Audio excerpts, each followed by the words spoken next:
Yo, no te metas con las drogas. Dice, hey, yo quiero hablarte del mundo de las drogas y sus efectos tan fuertes que provoca. No las necesitas para ser feliz, mejor olvídalo y vas a sonreír. Deja las drogas y vete a ejercitar en el Pilares de tu comunidad. Te vamos a apoyar y te daremos apoyo para que salgas de ese gigante hoyo. Muchos las quieren para pantallar, otros las usan para salir de esta realidad. Yo, mi hermano, que puedas entender que el juego de las drogas nunca termina bien. Si las consumes te alejas de tus sueños y de tu cuerpo, ellas serán tu dueño. Si las consumes no llegarás a nada, porque una vez que lo hagas ese cuento nunca acaba. Porque no dejas atrás toda esa vida y te vas a ejercitar con ponte pila. Te vas a divertir y dejarás lo malo. No uses drogas y crea un cambio. No te cierres las puertas, puedes llegar a ser grande. Vive feliz siendo una persona brillante. No olvides que hay gente que se preocupa por ti. Entonces si te ofrecen drogas, aléjate de ahí. No te pueden obligar, es tu decisión y no la podrán cambiar. Por una sociedad y una ciudad mejor, para la felicidad las drogas no son opción. Escucha lo que te digo, aléjate de esos problemas y di, amigos, que las drogas no se metan. Hazlo por ti y por la gente que te apoya y por un mundo mejor. No te metas con las drogas.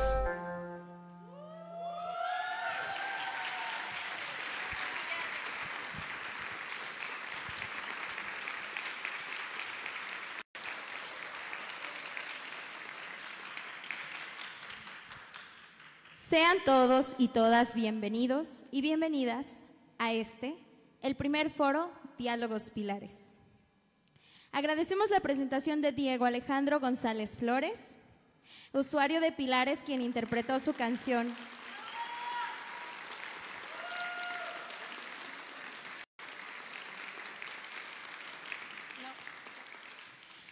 titulada No te metas con las drogas. Gracias, Alejandro. También tenemos en nuestra mesa a Eva Quiroga, subdirectora de Interculturalidad en Pilares, a la doctora María del Carmen Isabel Benjure Bilbao. Ella es subdirectora de Formación en Educación Comunitaria en Pilares. También tenemos al arquitecto Javier Hidalgo Ponce, director general del Instituto del Deporte de la Ciudad de México y encargado de Pilares.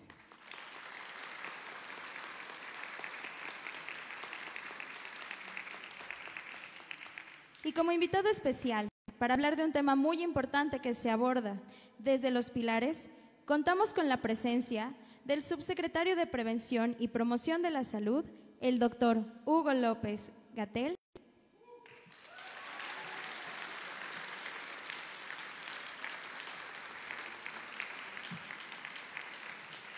Sean ustedes bienvenidas y bienvenidos todos.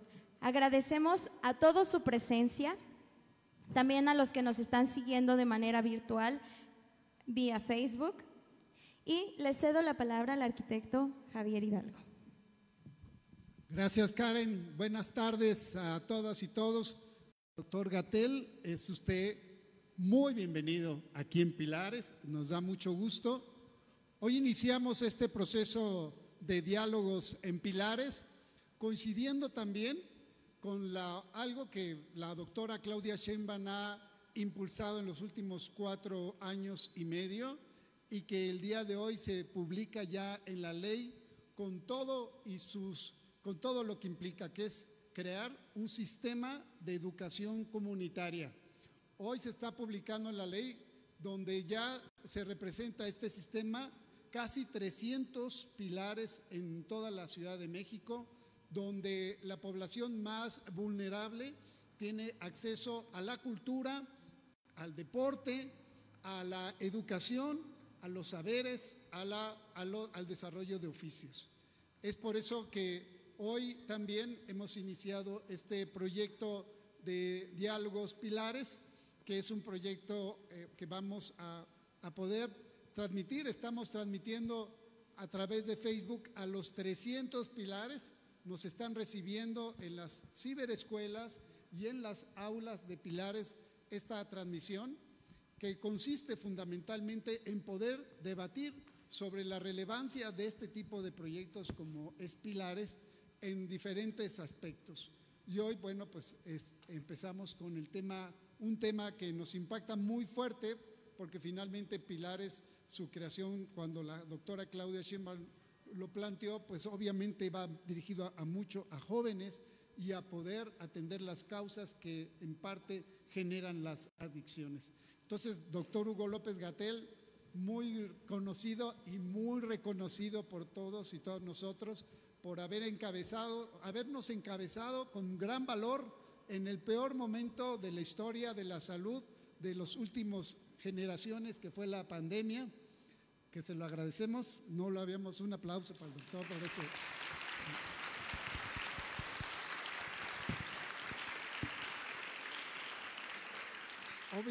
Obviamente traíamos un guión muy largo de la historia, pero que aquí Eva nos insistía en la importancia, pues, de reconocer dos aspectos. Uno, que fue la lucha en el Consejo Estudiantil Universitario, donde participó de la mano de la doctora Sheinbaum y muchos estudiantes que hoy son funcionarios.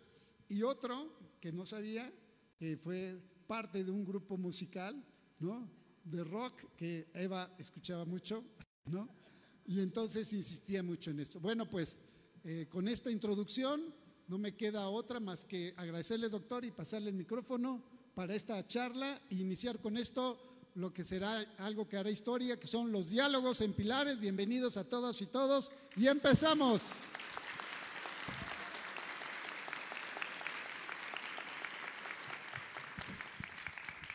Hola. Dano gatsi hotonda iti junio rintinchano mazateco mi yats en Nashinanda Nashinse Oaxaca. Hola, bienvenidos a todos y todas. La lengua en que yo les hablé y les doy la bienvenida es en mazateco, es una lengua originaria del estado de Oaxaca, y pues también en los Pilares impartimos 14 de las 68 lenguas originarias que tenemos a nivel nacional. Y pues bien, vamos a comenzar. Pilares, que son los puntos de innovación, arte, libertad, educación y con todo el acrónimo, pues ahí hay una serie de acciones y actividades que estamos realizando en territorio, y evidentemente por los lugares en los que estamos establecidos tenemos poblaciones con grados, con varios factores de riesgo, entre ellos bajo índice de desarrollo social en la zona, jóvenes, una gran cantidad de jóvenes con estudios truncos, un tema de adicciones de manera constante y recurrente en la zona y en los alrededores, y nosotros creemos importante y fundamental todo lo que estamos realizando, y vemos también cómo nos insertamos, y un poco hacia allá va la pregunta y el inicio del diálogo del día de hoy, cómo nos insertamos los Pilares en esta campaña contra las adicciones. Particularmente, pues la mayoría de los que estamos colaborando en el proyecto de Pilares somos jóvenes, todavía somos jóvenes, me considero parte de esa edad, pero más allá de eso, pues también hemos pasado por estos procesos de inquietud, de conocer, ganas de conocer, explorar el mundo de las diversas formas, y vemos que la campaña, si bien es nuevamente a nivel nacional y quizá trae un nuevo enfoque que nos gustaría conocer el día de hoy, también vemos en la campaña como mucho temor hacia las drogas, ¿no? Si te drogas, pues prácticamente ya te estás matando, ¿no? Entonces no sabemos si necesariamente es así o qué otros factores de riesgo, o cómo podríamos hacer esta campaña mucho más integral sin solamente apuntarle al miedo. ¿A qué otra cosa le podemos apuntar? Porque además el miedo de manera biológica pues es un instinto que nos ayuda a la sobrevivencia, es como el miedo está y no es para que nos limite, sino para decir, va, tengo miedo, le entro, pero ¿qué consecuencias puede haber, ¿no? Entonces, ¿cómo podríamos hacer esta campaña mucho más integral para los jóvenes y sus inquietudes? Esa es la primera.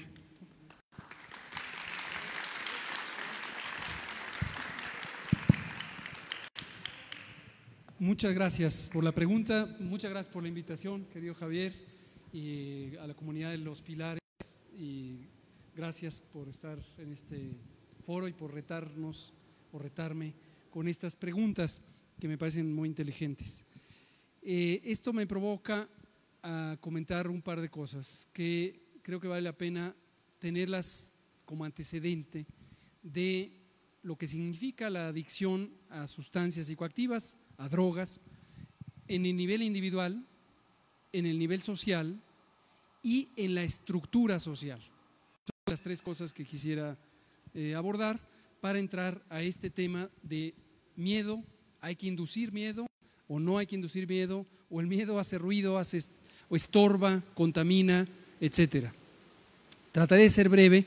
Afortunadamente tengo aquí un magnífico cronómetro. Yo pensé que sabían de mi mala fama de que luego no paro y ya. Bueno, trataré de ser breve de todos modos. Técnicamente quizá esto todo el mundo lo tiene claro.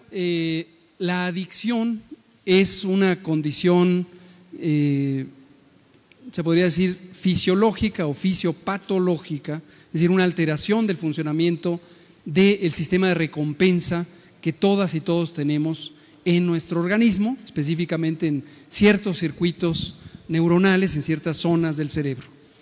Todas y todos tenemos ese sistema de recompensa, porque ese sistema de recompensa es el que nos ha llevado evolutivamente a sobrevivir. ¿Qué recompensas buscamos? Buscamos una recompensa alimentaria y entonces tenemos mecanismos de hambre y también mecanismos de saciedad cuando se ha satisfecho la necesidad alimentaria.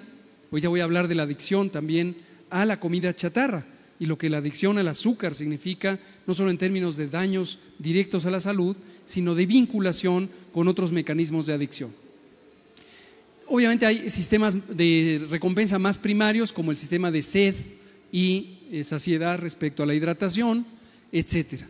Otros más elaborados, tanto evolutivamente como en términos de la complejidad funcional del cerebro, incluyen la satisfacción sexual, el deseo sexual y la recompensa de obtener placer sexual, que obviamente después en la especie humana está ya más elaborado a otro tipo de satisfacciones que no son puramente sexuales, sino que se vincula a otro tipo de satisfacciones emocionales, que pueden o no estar asociadas con la satisfacción sexual o pueden estar sublimadas respecto a la satisfacción sexual.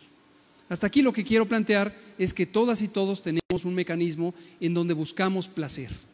Y al buscar placer en la recompensa, tenemos avidez por las cosas. Queremos que haya lo que necesita nuestro organismo, ya sea a nivel propiamente físico o a nivel psicológico, a nivel emocional, para tener una recompensa.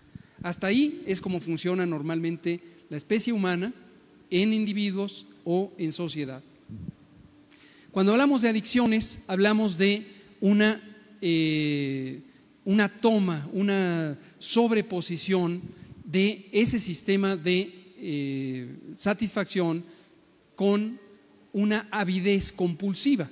Entra la compulsión por tener esas recompensas y la compulsión, como ya decía, puede ser alimentaria y eso nos lleva a un problema de sobrepeso, de consumo de calorías, de exceso de distintos nutrientes, o conductas compulsivas físicas o conductas compulsivas de nuestra atención. Los videojuegos, por cierto, y en general los sistemas electrónicos con los que interactuamos hoy, también representan una fuente muy importante de adicción.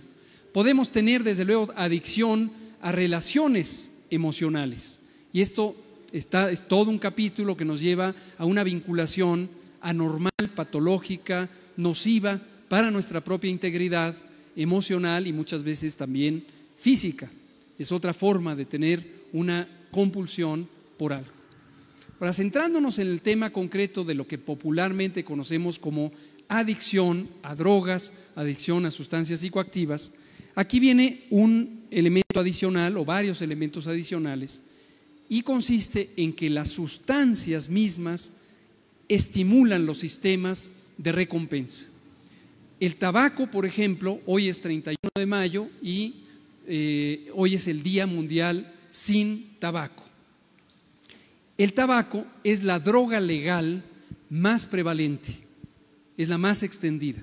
Y como dije hoy en la mañana, aun cuando sea legal, es mortal. El tabaco es mortal, está demostradísimo que causa múltiples enfermedades que disminuyen casi 6 años, de 6 a 10 años, la vida de las personas. Bueno, el tabaco, la planta de tabaco, Nicotiana tabacum, tiene una sustancia que es la nicotina, y resulta que por alguna, desde mi punto de vista, misterio evolutivo, la nicotina estimula a prácticamente todas las células de nuestro sistema nervioso central y periférico. Entonces tenemos evolutivamente en nuestras células cerebrales el mecanismo para que esa sustancia, la nicotina, estimule a las neuronas y estimule los sistemas de recompensa. Los opioides, como el fentanilo o la morfina o la heroína y múltiples otros, también tienen en las células neuronales, en las neuronas, receptores específicos. Cuando decimos receptores, en general nos referimos a sustancias, unas proteínas en las que se pega químicamente estas sustancias, pero producen una señal que estimula estos sistemas, ya sea para excitarlos, para aumentar la actividad eléctrica de las neuronas o para inhibirlos y entonces lograr satisfacción, lograr recompensa en otros circuitos. Eso sería un poco un panorama quizá médico-biológico de las adicciones. Pero ahora quisiera aportar un planteamiento que es psicológico y que de manera inmediata se convierte psicosocial cuando ya vemos a las personas en el conjunto de la sociedad. ¿Qué nos mueve a permanecer vivos y vivas? ¿Qué nos incita a despertarnos cada mañana y ponernos a hacer algo por nuestro bien, por el bien de la persona amada que tenemos a un lado, si es que tenemos la fortuna de tenerla, por quienes nos rodean en una interacción más distante o por el conjunto de la sociedad, nuestra colonia, nuestro barrio, nuestro pueblo, nuestro país? ¿Qué nos mueve a ello? Todos los días nos despertamos y todos los días lo hacemos. Y todos los días tenemos un impulso vital que nos lleva a hacer todo aquello que permite no solo preservar nuestra vida, sino preservar la vida de los demás, y no solo preservarla, sino acrecentarla, en cualquier sentido, desde la compensación física, y entonces hacemos actividad física y mejoramos nuestro sentido de bienestar, nuestro sentimiento de bienestar, o la comida saludable, o nos hidratamos, o estudiamos, o aprendemos un oficio, o interactuamos, o cantamos, como el compañero que hace un rap muy bonito, o cualquier actividad. Entonces el punto es, todos tenemos un sentido vital, y es un misterio, no solo científico, sino yo diría filosófico, ¿dónde está localizado ese sentido de vitalidad? Obviamente esto es las milenarias culturas de toda la humanidad en cualquier parte del mundo, pueden en general coincidir en llamarle de distintas maneras, por ejemplo, espíritu o alma o la esencia. Hay múltiples denominaciones en las distintas culturas, antiguas y contemporáneas, pero al final del día todos podemos reconocer que tenemos un sentido vital que es nuestra esencia. A veces lo identificamos desde el pensamiento y lo sublimamos y tenemos una ideología, por ejemplo, que es la que nos mueve y nos mueve en pro de un modelo específico de bienestar, social o individual si somos egoístas. A veces no tenemos una construcción racional y simplemente sentimos que queremos estar vivas y vivos y seguir impulsando algo que sentimos vital. ¿Por qué lo menciono? Porque las sustancias psicoactivas, las drogas, prácticamente todas, tienen una misma propiedad que también la tienen otros elementos adictivos, como el azúcar y la alimentación saturada de azúcares y de grasas y de calorías, como lo tiene también los mecanismos de atracción de la atención, las pantallas, los videojuegos, los chats contemporáneos en las distintas plataformas existentes. Todas lo que hacen es capturar esa esencia vital. Y al capturar la esencia vital, reemplazan nuestro sentido de vitalidad que generalmente es mucho más amplio, porque puede tener un sentido sublime en nuestra espiritualidad, religiosa o no religiosa. Ojo que cuando digo espiritualidad, no necesariamente es religión. Cada quien tiene un modelo de espiritualidad, desde luego culturalmente determinado, pero no necesariamente es una fe religiosa institucionalizada propiamente. Entonces, captura nuestro sentido vital estas sustancias y nos hace dependientes a ellas. Por lo que ya dije, la estimulación neuronal o los sistemas de apetito, de saciedad, de sed, etcétera. Pero en esa otra dimensión que ya no es biológica, que ya no es celular, que ya no es neurofisiológica, nos captura el sentido vital. Y ahora me voy a lo último que quiero decir para intentar atender la muy inteligente pregunta, la parte social. Las drogas pueden estar en cualquier clase social y en cualquier condición social que tengan los países. A veces se usa como una frase construida, no respetan sexo, edad ni condición social. Pero ojo con ese planteamiento, porque ese planteamiento, aunque pudiera ser en sentido estricto cierto, lo que hace es desdibujar la realidad estructural, económica y social de profunda desigualdad que condiciona que las consecuencias de la adicción sean muy distintas para distintas clases sociales. Entonces alerto contra eso, porque aunque pudiera ser algo documentable, lo que hace es meterle un barniz para decir no pienses en la realidad social, no pienses en que hay desigualdad, no pienses en que países como México, 60 millones de personas viven al día y no tienen las condiciones básicas para una vida apropiada, digna, que estimule. Porque hay una profunda concentración de la riqueza en muy pocas manos, dejando desprovistos, depauperados a las grandes mayorías en este país, en toda América Latina, en otros países, en otros continentes. Y es crucial desde mi punto de vista, no perder de vista, ese asunto de la desigualdad. Tratando de redondear todo y regresando a la pregunta, yo diría que en la medida en que entendamos que las adicciones significan un sistema más de dominación, un sistema más de dominación de clase, las oligarquías, las minorías, nos inducen esas adicciones. No nos llegan del aire, de la nada. Llegan a través de circuitos corruptores de los elementos laterales de la economía, porque hay una economía oficial, hay una economía formal, de saco y corbata y de cócteles y de señoras copetonas, ¿verdad? Pero hay una economía lateral en donde los daños, la violencia, los muertos y las vidas perdidas y las vidas truncas no las ponen esas oligarquías. Y las grandes ganancias que produce la economía de la droga se van a esas oligarquías. Entonces, en la medida en que lo visualicemos de esa manera, quizá no necesitaríamos el miedo.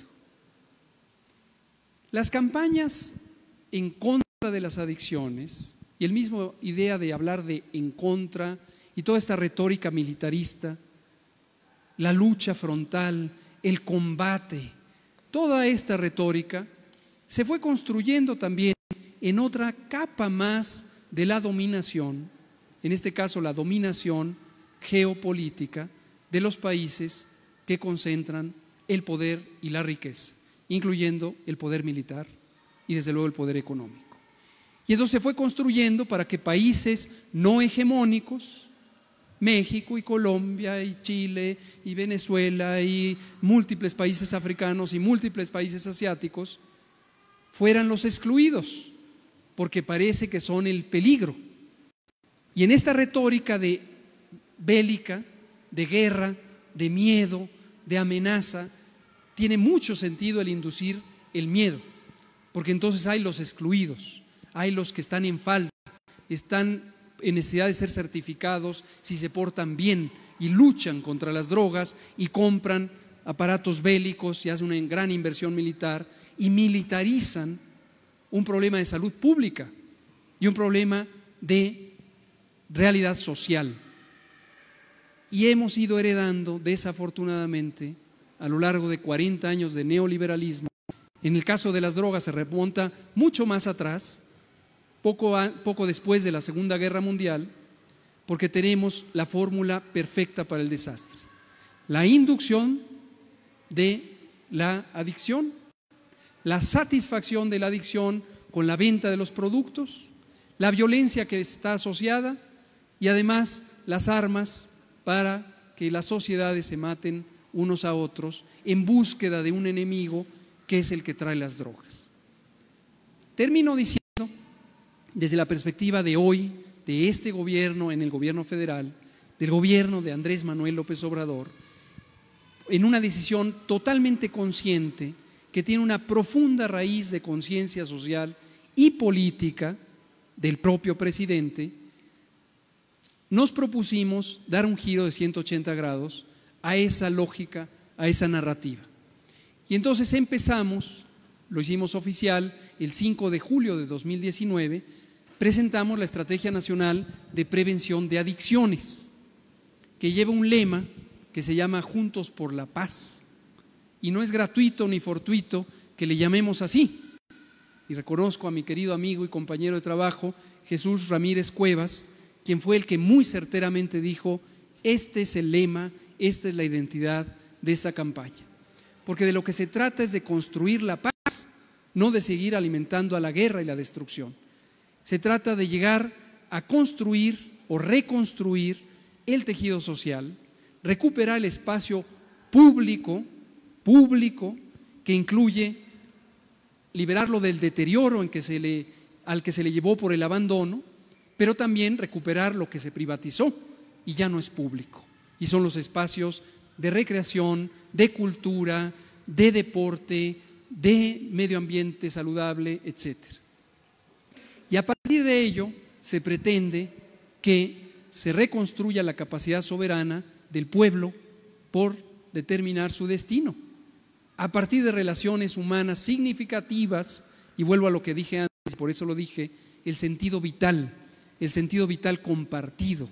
Somos hermanas, somos hermanos, somos una misma sociedad que se cuida, se protege, se alimenta, se estimula y toma en sus manos su destino. Ante eso, no necesitaríamos estos artificios de sembrar el miedo o estas consignas y frases prehechas de negación de una realidad tan compleja. Esa es mi primera respuesta.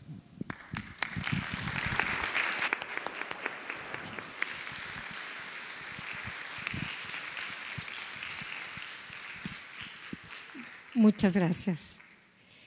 Muy estimados todos, todas, buenas tardes. Es un honor, la verdad, tenerte aquí, estar con Javier, con Eva Margarita, con los compañeros. También doy gracias al Foro Cosmos por permitirnos disfrutar de este espacio de relevancia histórica y cultural. Hace muchos años yo no vivía muy lejos y era un cine, o sea, gratos recuerdos.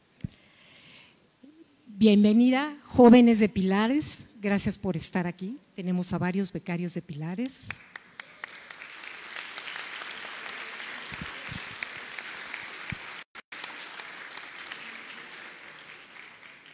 Son muy importantes para nosotros, para la ciudad y para México. Son el futuro. Gracias. El gobierno de la ciudad, retomando todos los temas, el gobierno de la Ciudad de México, a través de los puntos de innovación, libertad, arte, educación y saberes, Pilares, garantiza un espacio de derechos humanos, especialmente en aquellas zonas con mayor marginación, menor índice de desarrollo social y rezago educativo. Como diría Luis Buñuel, atiende a los olvidados. En el proyecto Pilares existe el compromiso de trabajar por la inclusión, la reducción de las desigualdades que comentabas, sociales, donde se garantiza la educación comunitaria, la autonomía económica la activación física, las artes y la cultura. De tal manera, los pilares son un recinto en zonas olvidadas, marginadas. Hay muchos lugares en donde no tenían nada y hoy tienen un pilares. Y me atrevería a decir que no solamente son un espacio donde promueven los derechos, sino que son un santuario para varias poblaciones. Mi pregunta es, bueno, yo creo que es una inquietud que tenemos muchos en los pilares. La comunidad respeta el pilares, es impresionante. Te pones el chaleco y de verdad que te sientes blindado. Cuidan. Es raro que pase algún incidente directo por parte de la comunidad, aclaro. No es poco frecuente o no pasa que no se drogan o no fuman, todo esto adentro de los pilares. Sin embargo, en los entornos y las zonas que son, tenemos muchas veces niños que, como bien decías, en lugar de comer, pues inhalan, o sea, es la satisfacción, retomando el tema de la satisfacción, ¿no? Tenemos jóvenes que a lo mejor beben o que fuman marihuana. Entonces, siempre es la duda, ¿hasta dónde llegamos nosotros como formadores y como educadores? O sea, adentro del recinto, del espacio protector, porque precisamente los pilares tienen todo lo que decías para prevenir. Sin embargo, cuando tenemos todo este entorno, muchas veces no sabemos, o sea, ¿qué hacemos? O a qué instancias, o sea, tenemos un directorio, todo, pero ¿qué nos recomendarías tú en esta parte? Gracias.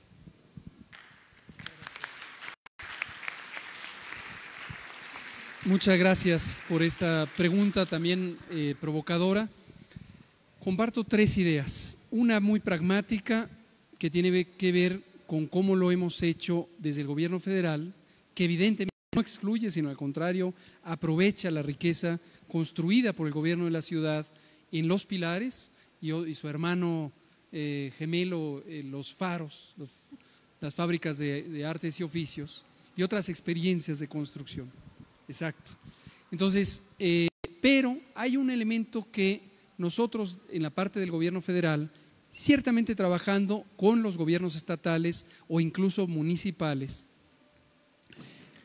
enfocamos desde afuera, un poco por necesidad, desde afuera de un recinto me refiero. Como en el gobierno federal no teníamos recintos, espacios físicos tan hermosos y tan bien cuidados y recuperados como este, yo también recuerdo cuando era Cine Cosmos y los múltiples años en que estuvo abandonado. Como no lo teníamos, entonces tuvimos que acudir al espacio público abierto. Canchas de básquetbol que alguna vez lo fueron y hoy eran pues un basurero, terraplenes que algún momento fue una cancha de básquetbol y ahora eran un llano seco, campos de cultivo que por efecto de la contaminación, el abandono, la migración, se quedaron inutilizados, pueblos enteros que no tenían más que elementos básicos, sobresaturados, no puedo dejar de mencionarlo, de los elementos icónicos de esta toma por parte de lo privado, que son la comida chatarra.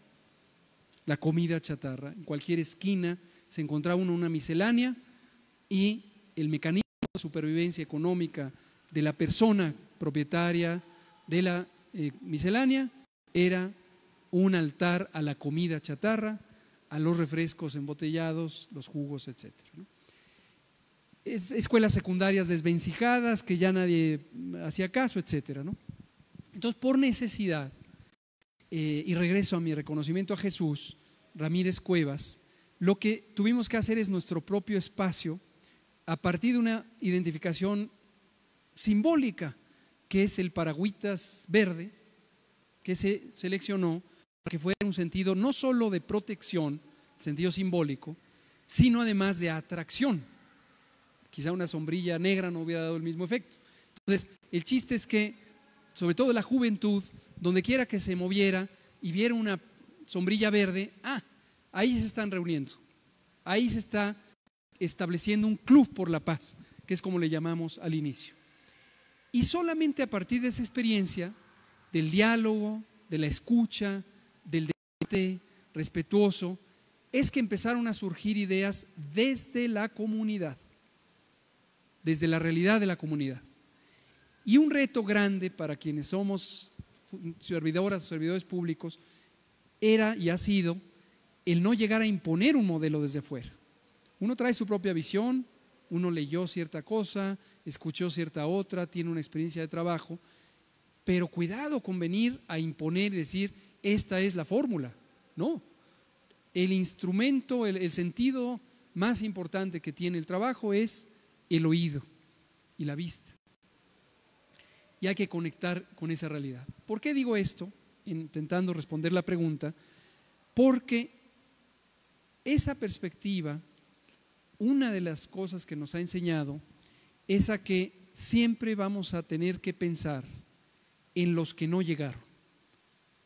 Y sospecho, si ustedes me digan lo contrario, que un reto para los pilares, según lo estoy entendiendo, es, ya se hizo la convocatoria, está esta maravillosa colección de jóvenes, hombres y mujeres, con inquietudes, con un sentido social, con un deseo, con un impulso vital muy grande, con un sentido de colectividad, pero por cada una y uno de ellos, aquí afuera hay 6 o 20 o 40 que ya no llegaron.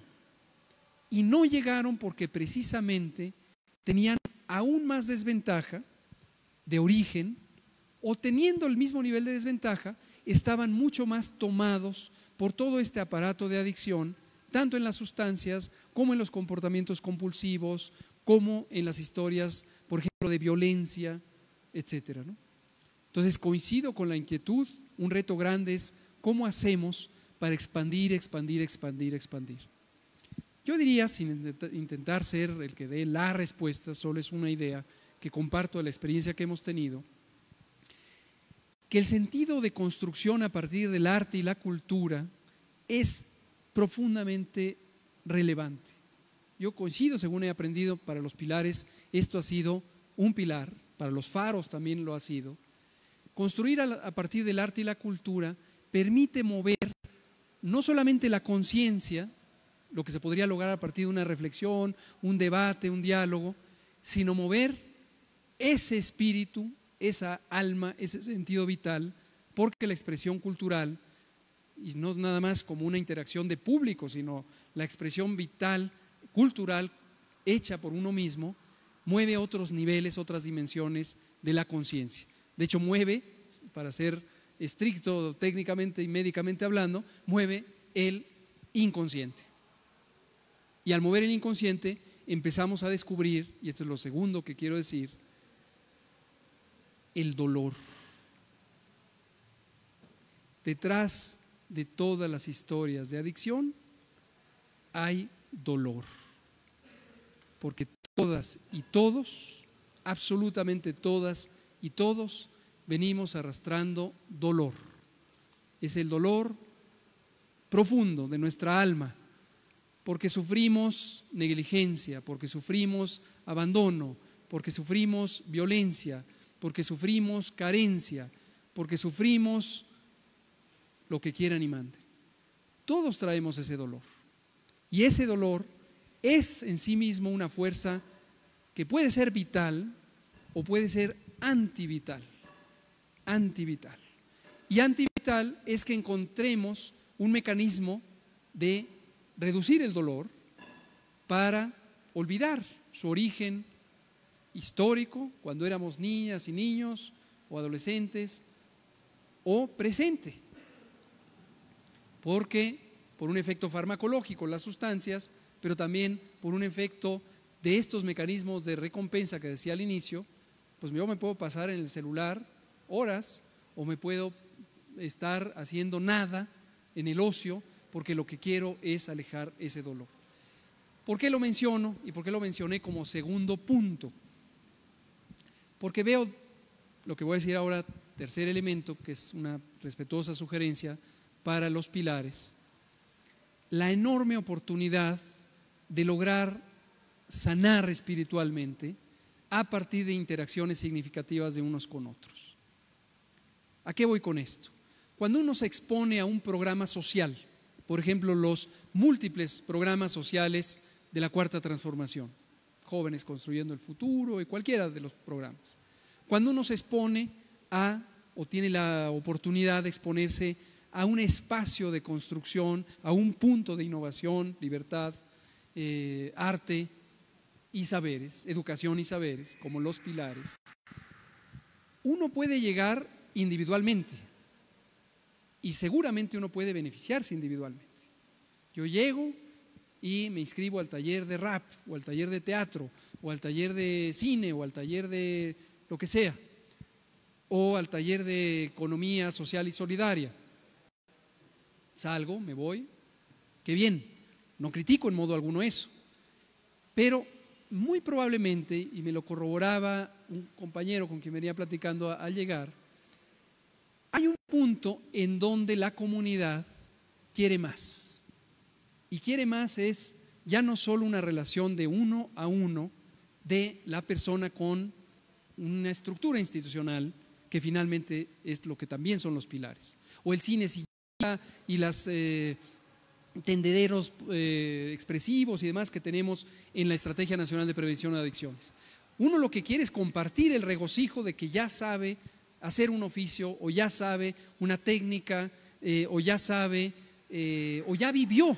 Es más, a lo mejor no es un saber, ya vivió la experiencia vital de haberse puesto a escuchar una pieza de música del estilo y género que sea, y haberse sentido profundamente conmovido y romper en lágrimas. Y no sabe igual romper en lágrimas y quedarse callado que romper en lágrimas y abrazar a alguien inmediatamente. Entonces, a lo que voy con mi respetuosa sugerencia es buscar acelerar lo más posible ese contagio, ese efecto dispersor que tienen las personas que están en los pilares, las becarias, los becarios, los que vienen por primera vez. Uno muy básico es corran la voz, por supuesto. Todas ustedes que nos escuchan aquí y en los casi 300 pilares, corran la voz que existen los pilares. Hoy mismo, asegúrense que 10 amigas y amigos, o no tan amigos, o hasta con quien se pelearon, sabe que existe el pilar Cosmos y el otro pilar y el otro pilar. Pero no solo eso. Sistemáticamente díganle lo bien que se sienten, lo satisfechas y satisfechos que están, las veces que han reído, que han llorado, que han gritado, que han encontrado un par, hombre o mujer, en esta vida, en este sentido vital, ahora compartido y ahora construido. Y por último, ahora vayamos a reclutar a los que no lograron enterarse.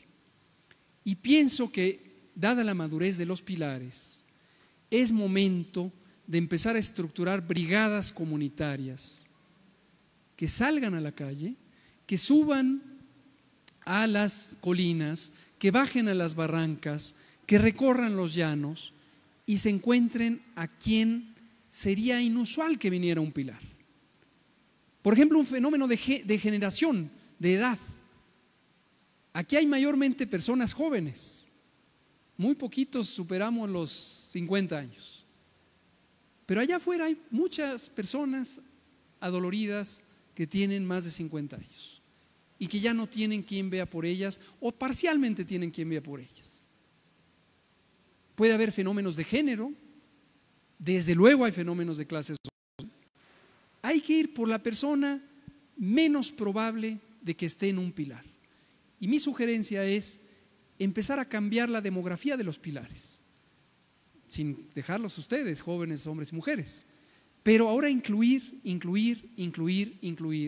en ese sentido de colectividad que nos hace únicos en la pertenencia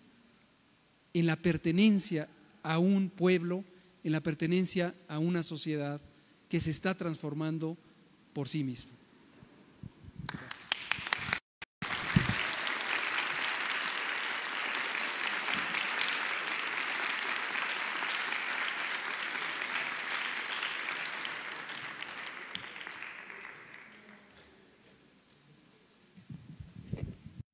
Desde aquellos que nos están viendo en las redes sociales, les mandamos un saludo a los LSPs, los que son responsables de los espacios, a las figuras educativas, docentes, talleristas, pero sobre todo a nuestros usuarios y usuarias que nos están viendo también. Esperamos que toda esta, justo la escucha, el diálogo y la reflexión que podamos ir haciendo conforme vayamos avanzando, y porque además más adelante tendrán algunas preguntas detonadoras ya en los espacios, queremos que sigan interviniendo, que nos manden sus preguntas y sus saludos vía redes. En algún momento daré lectura a los saludos que ya están en la red. Adelante, damos espacio para las preguntas por parte de las y los usuarios que nos están viendo desde vía Facebook.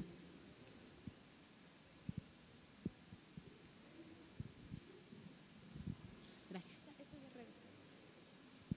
Ahorita mencionas para que quien tenga preguntas aquí para pasarles. Quienes tengan alguna pregunta del público que está aquí presente, les podemos dar unos papelitos para que nos vayan haciendo las preguntas, y la compañera Ana Karen junto con otros compañeros les estarán repartiendo el papelito. Tenemos una primera, Karina Hernández. Además del mecanismo de recompensa y experiencia estresante, además del mecanismo de recompensas, las experiencias estresantes pueden coadyuvar al desarrollo de adicciones. Y segunda, Tania, ¿qué acciones se pueden tomar para seguir previniendo el tema de las adicciones? Esas primeras dos, y le damos la palabra al arquitecto Hidalgo. Yo había una que pudieras tú también, doctor, decirnos en qué consiste la línea de la vida. O sea, no solamente el teléfono que hay detrás de esa llamada, y también si los pilares pudieran ser parte de esta línea de la vida. No, muchas gracias por la pregunta. La línea de la vida es un servicio de atención y de vinculación telefónica 800-911-2000, 800-911-2000, que se puede acceder a ella desde cualquier punto del país. 800-911-2000. El servicio está encaminado a identificar múltiples cosas, por ejemplo, emergencias con riesgos de daño, de automutilación, de riesgo suicida, síntomas depresivos de alerta, emergencias, situaciones emergentes. También está orientado a tener una puente de comunicación con personas que no saben a quién acudir o a dónde acudir respecto al tema de adicciones. La línea de la vida viene de administraciones anteriores, debemos reconocerlo, pero en este gobierno ha tomado un sentido muy significativo. Quiero aprovechar para compartir con gran alegría y júbilo. Este lunes se publicó el decreto del presidente López Obrador que establece la integración en el gobierno federal de todo nuestro aparato institucional de salud mental y adicciones.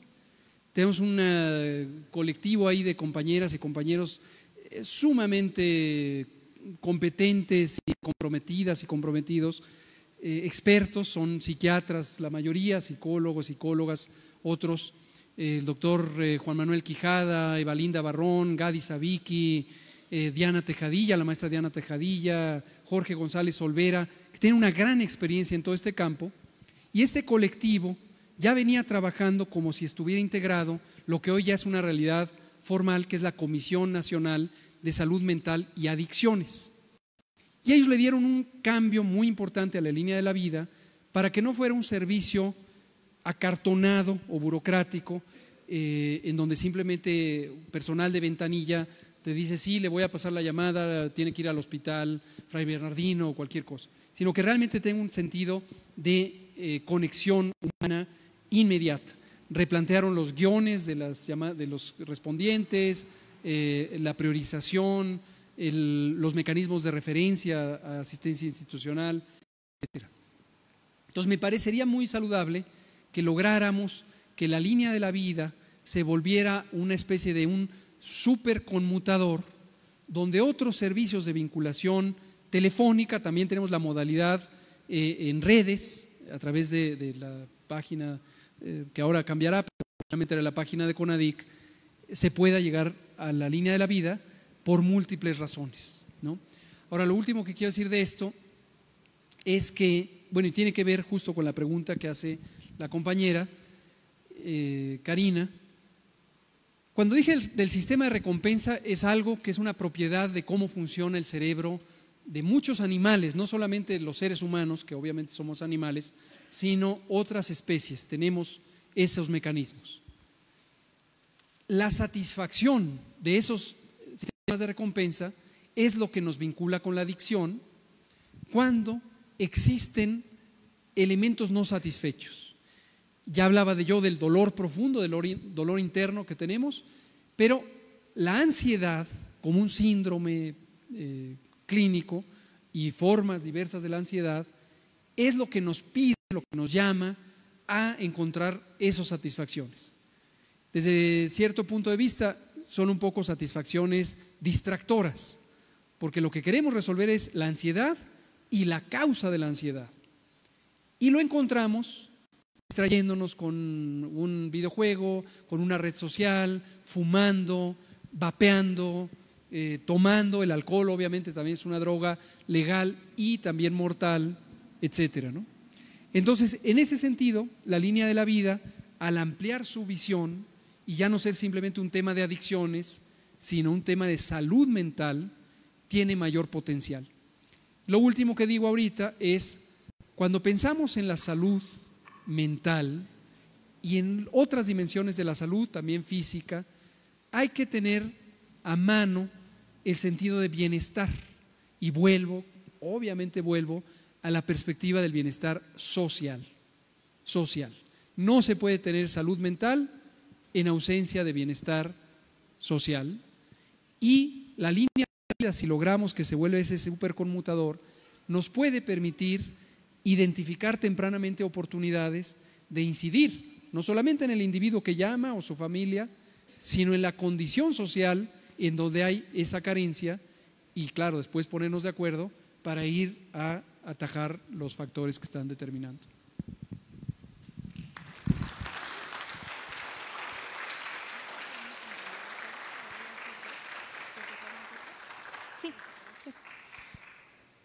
Muchas gracias. Continuamos con las preguntas del público y nos gustaría más bien que las presentaran los mismos compañeros. Buenas tardes. Nosotros venimos de Pilar y Chimalpa, y más que una pregunta, yo quisiera que nos compartiera alguna recomendación. ¿Por qué? Porque la población que trajimos son chicos de 13, 14, 15, 16 años. Lo que usted expuso, para muchos, pues sí le entendemos, ¿no? Toda esta parte de la construcción social, toda esta parte de la atención de la salud mental en cuestión social, la construcción social, lo que nosotros hacemos en Pilares, que es una serie de factores protectores para combatir a los factores pues sí, los factores que dañan, ¿no?, a nuestra población. Entonces, más que pregunta es darles alguna recomendación a estos chicos que nosotros traemos, que es un pueblo que a final de cuentas está dentro de la Ciudad de México, para que ellos puedan entender más de lo que usted nos está explicando en este espacio.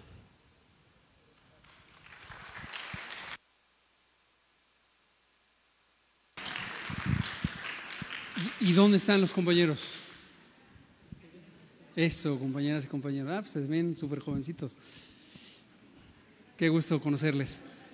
Y yo lo que les puedo compartir, y no me lo tomen al mal si de repente parezco muy paternal. Yo sé que eso puede a esa edad no gustar, pero me proyecto porque yo tengo un hijo de la edad de ustedes, tiene 13 años, tengo una chiquitita de año y medio que está aquí enfrente en la primera fila. Y cuando pienso en comentarles algo, en compartirles algo, hago memoria de lo que le comparto a mi hijo. Y solo diría algunas cosas, hay mucho que decir, pero pues ahorita no da tiempo de todo. Una primera que creo que es muy importante y que ahora me proyecto cuando yo tenía su edad. Cuando yo tenía su edad, yo hoy tengo 54 años. Pero pienso, obviamente han pasado los años, es otra época, no había celulares, no había muchas cosas. Pero un asunto que puede ocurrir a esta edad es que uno no sabe quién es, no sabe qué quiere, o cree saberlo, pero uno teme estar dando el paso correcto. Y aunque uno se sienta que ya va para adelante, siempre existe una necesidad de aprobación, que dicen mis pares, mis amigos, ay, se rieron de mí, porque no es lenguaje verbal, es esa mirada, es esa sonrisa, es ese movimiento, es ese vacío, es ese silencio que me valida o no me valida, que me dice voy bien o no voy bien. Y a esta edad, eso no es solamente si lo que hago está bien o lo que hago no está bien, sino es lo que soy. Y eso es el reto grande a esta edad, porque ahí entra una enorme sensación de vacío, de la que pueden surgir y conectar con esos dolores profundos que todos traemos desde el origen que ya mencionaba hace rato. Entonces, a lo que voy con eso es, pienso que es importante que todos y cada una de ustedes, todos los días, sepa que está bien como es, que está bien en su forma física, que está bien en cómo tiene el pelo, cómo tiene la voz, cómo tiene la cara, cómo tiene la sonrisa o la no sonrisa. No se sientan obligados a estar bien de acuerdo a cómo los ven sus amigas y amigos, o la maestra y el maestro, o su papá y su mamá, o la abuela y el abuelo y la tía. Considero que es muy importante que la juventud a esta época, a esta edad, se vaya construyendo un criterio, obviamente por imitación, por referencia, pero que de entrada vaya construyendo la convicción, la certeza de que está bien. Ustedes están perfectos, son perfectos, tal como son. No tienen que complacer a nadie, no tienen que complacer a nadie. Y vayan descubriendo, arriésguense, reten. Ustedes no tienen que seguir el camino que siguieron los que son más grandes que ustedes. Ustedes construyen el camino. Ustedes construyen el camino. Esa sería mi sugerencia en este momento.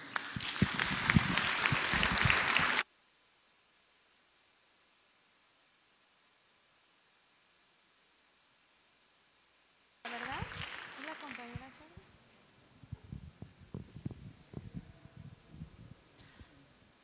Hola, yo quiero hacer una pregunta, en verdad, sobre este tema. Me parece muy importante esta conferencia, pero pues tengo una duda sobre la comunidad sorda. Yo como persona sorda dentro de esta comunidad también necesitamos información sobre este tema. Claro que sabemos leer algunos, pero necesitamos información en lengua de señas porque hay muchos sordos que saben leer, algunos otros que no saben leer, depende del tipo de educación que hayan obtenido desde pequeños.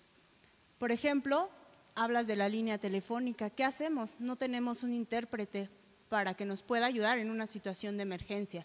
Necesitamos a alguien que hable lengua de señas. No podemos hablar porque somos personas sordas. Ellos saben que no nos pueden escuchar. Entonces, ojalá podamos ayudar con lengua de señas y también con la línea de la vida. Muchas gracias.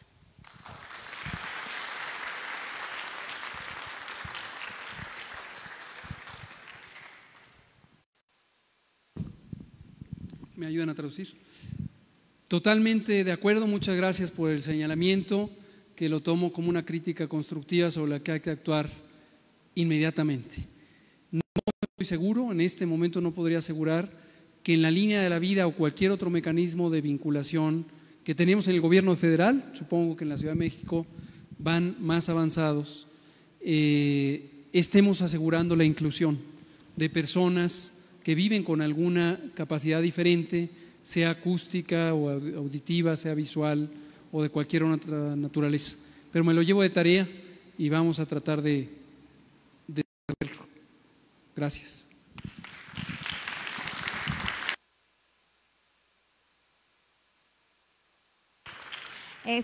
le vamos a dar un poquito de velocidad. Ahora sí, por favor, vamos a ser breves con nuestra pregunta, lo más concisas posibles, y también vamos a pasar a leer las que están enviándonos a través de la red social.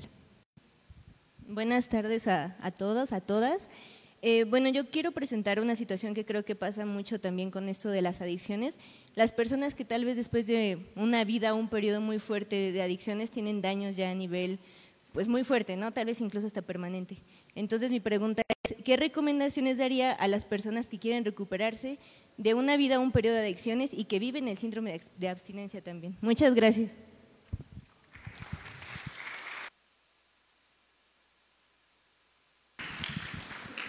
Sí, la recuperación y la rehabilitación, tanto psicológica, neurológica y corporal en otras dimensiones, es un reto también muy grande.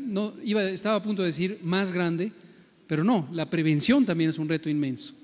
Lo que pasa es que aquí sí se requieren otras herramientas específicas, más orientadas en el universo médico y obviamente neuropsiquiátrico, o cuando existen daños orgánicos cardíacos o pulmonares o circulatorios o múltiples que pueden producir las distintas drogas, sí se requieren intervenciones más complejas. Al respecto, tenemos un rezago inmenso. Si lo tuviéramos que poner en años, posiblemente estaríamos hablando de unos 50 o 60 años de rezago en México respecto a la capacidad de atención de problemas de salud que tienen alguna vinculación con las drogas, ya sea el elemento propiamente de adicción, que a su vez está asociado invariablemente o casi invariablemente con una dimensión de salud mental, más las consecuencias físicas. También aquí doy una noticia positiva. Hace un par de años logramos una reforma a la Ley General de Salud en materia de salud mental. Justamente el grupo de psiquiatras, hombres y mujeres que mencioné, la impulsaron y estamos cambiando el modelo de atención en salud mental. ¿Qué pasaba antes y todavía ocurre? Desde luego nos va a llevar algunos años el transformarlo, que veníamos adoptando un modelo que empezó en los años, prácticamente en el siglo pasado y se incorporó, el siglo antepasado, en el siglo XIX, y se incorporó desde el inicio del siglo XX, que es este modelo en donde las personas con enfermedad mental se les aísla. Es casi como si se les hubiera vergüenza de que existan y se les encierra en hospitales o en granjas y eso. Eso es una aberración en términos de cualquier cosa, de derechos humanos, de las ciencias, de la salud mental y la psiquiatría. Y hay países, por ejemplo Italia, desde los años 60 cerró sus sanatorios de salud mental. Y nosotros apenas lo vamos a estar intentando, pero por lo menos hizo la reforma a la ley. Ahora, de manera práctica, por alguien que pudiera tener una persona conocida y querida con una situación así, lo que hemos buscado es aprovechar las capacidades instaladas, que son múltiples y no son solo gubernamentales. Hay múltiples organizaciones civiles o de otro tipo, por ejemplo, los propios alcohólicos anónimos, tienen ciertos recursos y vale la pena aprovecharlos. Considero que no hay que tener prejuicios. Y en la parte de atención médica corporal, de lo que no es salud mental, también estamos trabajando por ampliar el acceso a los servicios de salud, incluyendo la salud mental, en unidades de primer nivel, en unidades de segundo nivel, es decir, hospitales generales, y esperamos, realmente vamos en muy buen progreso, con el liderazgo del IMSS y ahora un nuevo organismo que se llama IMSS Bienestar, ya no es un programa, ahora es un nuevo institución. Estamos recuperando los servicios estatales de salud, muchos que estaban en condición de abandono, o muchos que tenían una capacidad muy importante, como el de la Ciudad de México, pero que estaban muy fragmentados. Entonces lo estamos incorporando a un modelo único de operación y eso nos va a dar mayor capacidad. Regresando a lo práctico, porque quien soy dirá ¿y cómo lo resuelvo? Prácticamente el acercarse a una institución de salud en general, hoy tenemos una mejor posibilidad de que eso permita detectar el problema de salud mental, incluida la adicción, o viceversa. que a partir de acercarse a solicitar ayuda para salir de la adicción, se diagnostique y se resuelva o se mitigue el daño causado en otros órganos, otros sistemas. Gracias.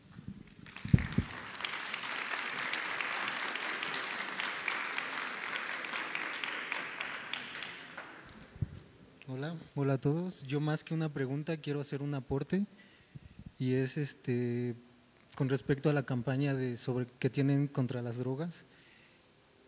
Para mí, viviendo en un predio con problemas de adicciones, les puedo decir que no sirve. No sirve porque prácticamente decirle a alguien que ya se está drogando que no lo haga es como decirle a alguien que esté triste que no esté triste. O sea, se tienen que involucrar, de nada sirve tener y llenar las calles de comerciales si no hay gente que se acerque a estos puntos y genere lazos, que es lo que más necesitan, y caen en las drogas precisamente porque pierden esos lazos. Entonces se necesita más que publicidad, más que campañas, gente que se comprometa a de verdad querer solucionar esto y no con soluciones simples. Algo que había escuchado y que vi muy cierto una vez que empecé a hacer consciente de muchas cosas es que no hay soluciones fáciles para problemas complejos.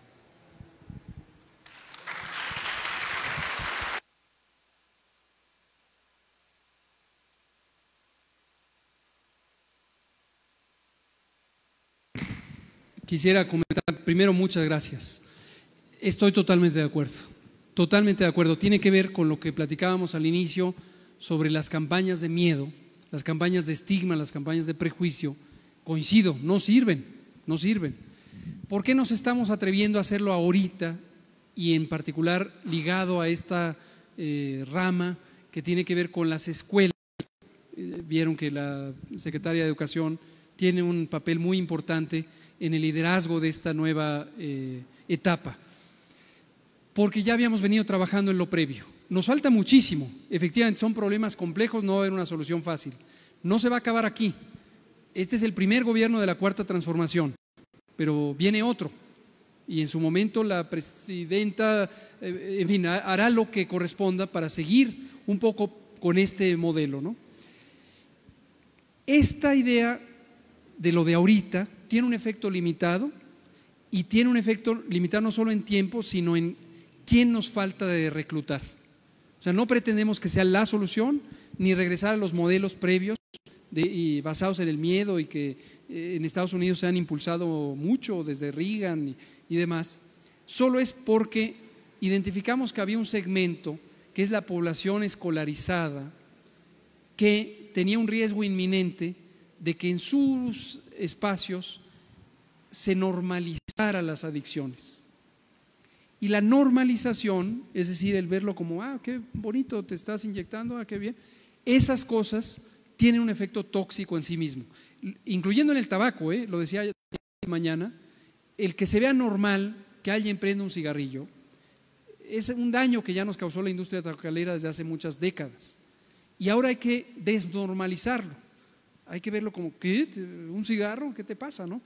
O cualquier otro producto, ¿no? Entonces, gracias por el comentario, totalmente de acuerdo, y hay que persistir desde la sociedad en esta idea de decir, no me dores la píldora, ¿no? Pero con toda sinceridad explicar el por qué esa pieza, que es solo una pieza, en este momento la veíamos necesaria. Es para ayudar a que no se normalice en el espacio escolar el tema de la presencia de drogas. Tendrá su efecto limitado, pero todo lo demás sigue y debe seguir y debe profundizarse, como decíamos ya respecto al maravilloso trabajo de los pilares. Gracias, compañero.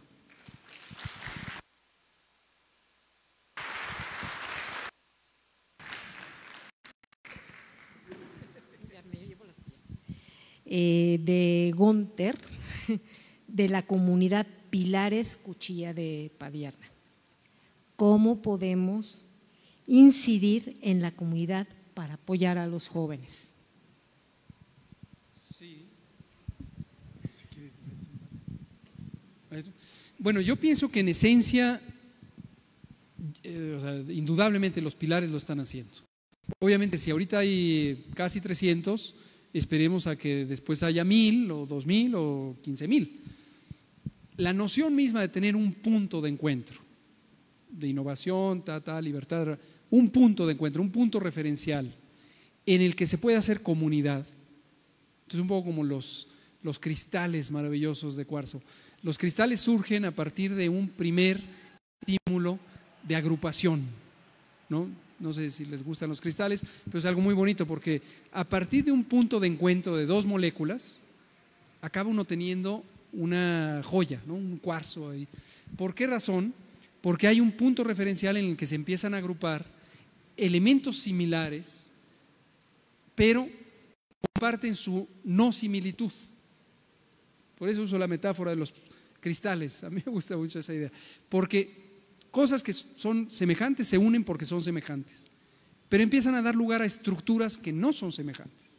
Entonces, un poco los pilares, yo pienso que ya hace eso, y su enfoque es juventud, pero ya nos compartían la experiencia en Chalco, en donde el pilar ahora está mayormente con mujeres de la tercera edad o de la segunda y tercera edad, porque esa fue la realidad percibida. Y qué bueno que los pilares tienen la frescura, la sensibilidad para no querer imponer el modelo, sino responder a las necesidades sociales. Ahora, quizá algunas oportunidades que yo vería al respecto de la pregunta de Gunther es: busquemos siempre ser lo más generosos posibles. Desde el punto de vista institucional, por supuesto, deben hacer de la persona, pero Pilares conecta con los faros, sí, porque son su hermano. Pilares conecta con otras experiencias institucionales de acercamiento comunitario, sí, pero a lo mejor falta o a lo mejor se puede más. O lo que decía Javier, Pilares puede conectar con cosas que hace el gobierno federal o con otros gobiernos, etcétera, ¿no? Entonces buscar esas cosas. Te voy a hacer una pregunta que surge de la duda. Evidentemente, cuando tratas el tema de adicciones, pues tienes un universo de una sociedad con condiciones totalmente diferentes. Habrá quienes nunca tienen acceso en interés por una sustancia ni una circunstancia de duelo tan fuerte que los lleve, ¿no? Habrá un grupo donde sí funcione la parte del miedo, que puede inhibir un poco su acercamiento a este tema. Habrá otro pues que ya está entrando pues en el problema de la adicción, ¿no? Que todavía es posible a través de estos factores de protección que Pilares ofrece acercarlos, y habrá otros quienes ya viven un problema de adicción. Cuesta un trabajo enorme dejarlo y que entonces entiendo entrarían en este modelo de salud, de atención,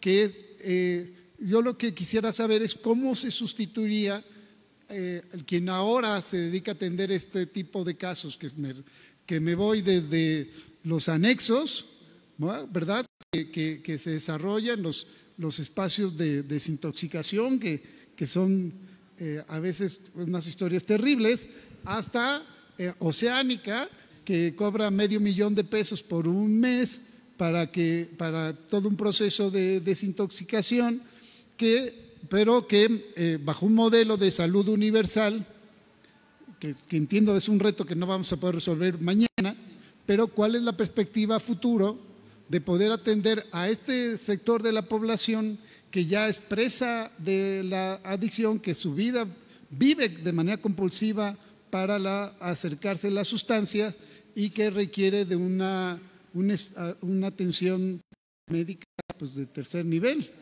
es decir, hospitalización?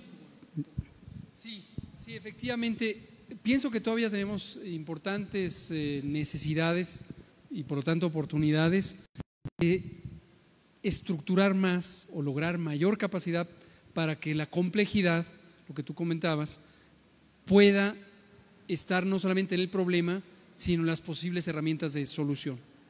Hoy tenemos un aparato muy básico en términos institucionales.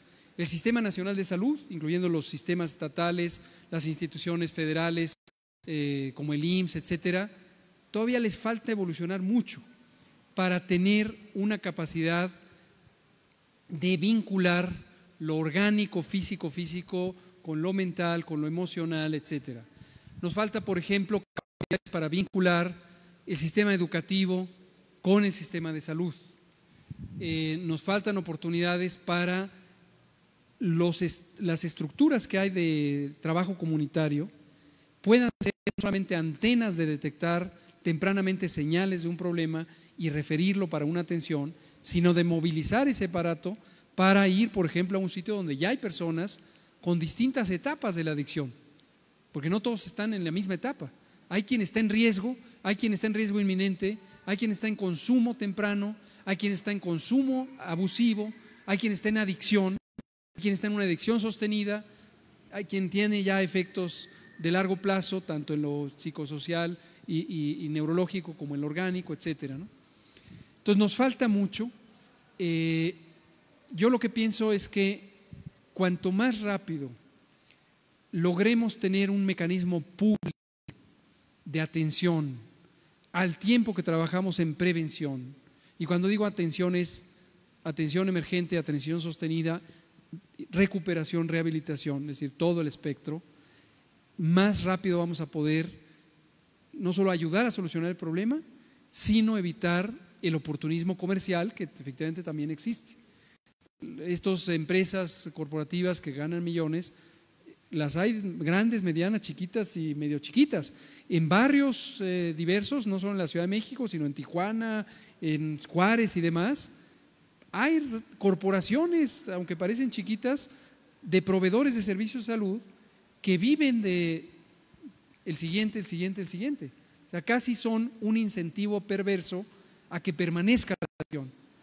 Porque en la medida en que haya personas adictas, hay personas que son clientes cautivos y sus familias que luego empeñan la casa, el terreno, la vaca para lograr rescatar a un familiar, y ese es un drama social, ¿no? Un drama social. Ahora digo dos cosas finales respecto a este potencial horizonte y pensando sinceramente en que todas y todos sintamos la emoción social, como dice el presidente, de que este sea solo el primer gobierno de la Cuarta Transformación. Hay dos instrumentos del mundo grande del enfrentar el problema de las adicciones que deben actuar en su dimensión sin contaminarse uno al otro. Y son los siguientes. O sea, ya el tema este de reconstrucción del tejido social, recuperación del espacio público, etcétera, donde Pilares se pinta solo para ser un modelo que debería ser exportado a todo el país, si no es que a todo el mundo. Sí, definitivamente. Sí. Pero digamos que eso es el mecanismo, el recurso en la parte de prevención, en la parte de mitigación, etcétera. Hay una parte de prevención que es el cambio de la realidad social. Y cito al mismísimo presidente que cada vez lo ha dicho, la paz es fruto de la justicia. Y la justicia incluye la justicia económica, no es nomás la justicia de los tribunales, es la justicia económica. En la medida en que sea polarizada estructuralmente la sociedad, tenemos generaciones enteras que son cautivas de la delincuencia organizada que les va a llevar los productos adictivos. Entonces, hay que seguir ampliando los programas sociales. Considero que hay que hacer cada vez más complejos, gracias por la idea de la complejidad, para que sean no solamente el mecanismo económico que ayuda a paliar el problema inmediato, sino que en la medida en que la sociedad, el pueblo se vaya organizando más, tenga posibilidad de que cada peso de esos recursos transferidos se utilice productivamente para la comunidad. Hoy todavía, por ser el arranque, el fenómeno de los programas sociales es el que recibe el dinero y satisface una necesidad propia o cuando mucho familiar. Pero ojalá que en la siguiente ronda o generación esos recursos se conviertan en inversiones transformadoras a nivel comunitario, porque ya se haya superado cierto límite inicial. Y el otro, claro, es el aparato de seguridad. La oferta de sustancias adictivas sigue existiendo, es una oferta nacional, pero es una oferta global. Y como decíamos al principio, hay corporaciones criminales que están ligadas a corporaciones blanqueadas, en el sentido literal, del blanqueo de capitales, del lavado de dinero. Entonces, el aparato de seguridad, en la medida en que sea más estratégico, con una inteligencia más profunda y que logre reducir la oferta, potencialmente limitarla al cero, cosa que va a ser muy difícil, pero reducirla de manera estratégica, creo que si se coordina todo esto, vamos a ir saliendo más rápido. Donde hay recuperación del espacio público, del tejido social, tiene que haber también un mecanismo sostenido de inhibir la oferta, que no llegue el producto, que no llegue la persuasión, la presión delincuencial, etcétera, etcétera, ¿no?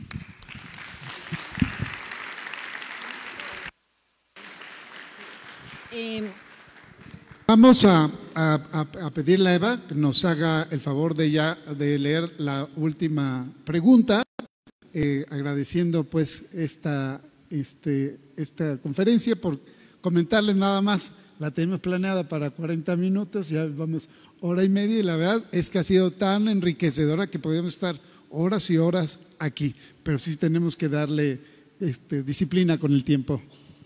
Usuarias y usuarios del Pilares, Vicente Guerrero. Si se detectan a usuarios vulnerables en adicciones, además de invitarlos a Pilares, ¿en qué otros espacios podrían darle atención si es menor de edad y no lo acompaña un adulto? Esta es una primera pregunta. Y también un comentario que va ligado con Edgar, quien pasó a hacer la pregunta de la complejidad del tema.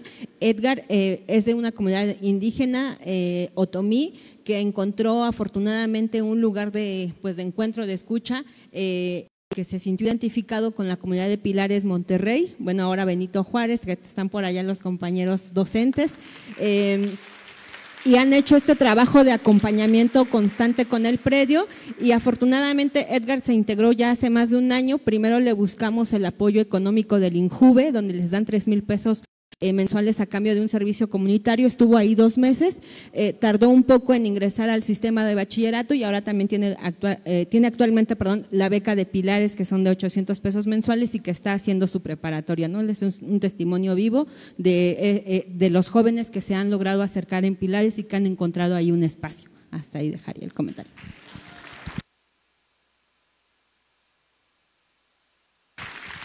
Muchísimas gracias, doctor. Nos gustaría mucho terminar este evento, que va a ser más bien un inicio, con una conclusión de su parte. Con mucho gusto. A modo de preconclusión, porque es efectivamente el inicio, yo diría por hoy que el problema de adicciones, que es un problema muy complejo, un problema muy amplio, un problema con una raíz histórica muy profunda y una raíz socioeconómica muy profunda, lo debemos abordar en esa complejidad, sumando esfuerzos de toda la sociedad. Si lo continuáramos viendo solo como un asunto del gobierno, que viene con un programa, que viene con no vamos a lograrlo. Se necesita, y creo que ya hay indicios de que empezamos a lograrlo, una revolución de las conciencias, una transformación de las mentalidades, de qué piensa cada quien y qué piensa la colectividad cuando suma su pensamiento, su palabra, su corazón a un propósito común. Es muy importante considerar también un abordaje entre generaciones. Cuando hay cambios generacionales, hay fenómenos de ruptura. La juventud tiene que romper con lo pasado. Quienes somos adultos o adultos mayores queremos resistirnos a esquemas, a modelos, y entonces queremos imponerle a la juventud en vez de entender a la juventud. Por eso es vital que escuchemos, que observemos con el oído y la vista y también con el corazón, para poder sentir ese pulso de la necesidad de las nuevas generaciones y encontrarles espacio. Termino diciendo, en sentido puntual, las adicciones son un fenómeno que llena vacíos, y esos vacíos son vacíos en ese dolor profundo, en esa espiritualidad no resuelta, en ese sentido de vida que podemos o no encontrar fluir. El gobierno tiene la responsabilidad de ir abriendo espacios. La sociedad tiene responsabilidad de ir aprovechándolos y construyéndolos y lograr un impulso de base de la sociedad para que nadie se quede atrás, nadie se quede a un lado, en la medida en que logremos inclusión, inclusión, inclusión. Y por supuesto, sobra decir, pero lo digo, esto implica desterrar los distintos prejuicios, prejuicios clasistas, prejuicios racistas, prejuicios de edad, prejuicios etnicistas, todo esto, prejuicios fóbicos hacia las diversidades sexuales o de género. En la medida en que seamos más incluyentes, más plurales, más solidarios, más generosas y generosos, vamos a lograr tener una sociedad que resista a este embate continuo, tiene propósitos, obviamente, de fragmentarnos y destruirnos. Hay que seguir adelante. Muchas gracias. Muchas gracias. Es de esta manera como damos cierre a esta primer conferencia, Diálogos Pilares. Muchísimas gracias a los panelistas que nos acompañaron el día de hoy, doctora Benjuren, arquitecto Javier, doctor Eva, licenciada Eva, muchísimas gracias. Muchas gracias a los compañeros LSPs que están ahorita en todos sus pilares, transmitiendo en vivo, que están siendo acompañados de las figuras educativas, talleristas, docentes, monitores, a todos los becarios que también están allá, y no sin antes dejar de invitarlos a las más de 150 actividades que tenemos de diferentes áreas en pilares: deporte, cultura, las ciberescuelas, autonomía económica, y a los más de 290 pilares. Muchísimas gracias y nos vemos en la siguiente emisión.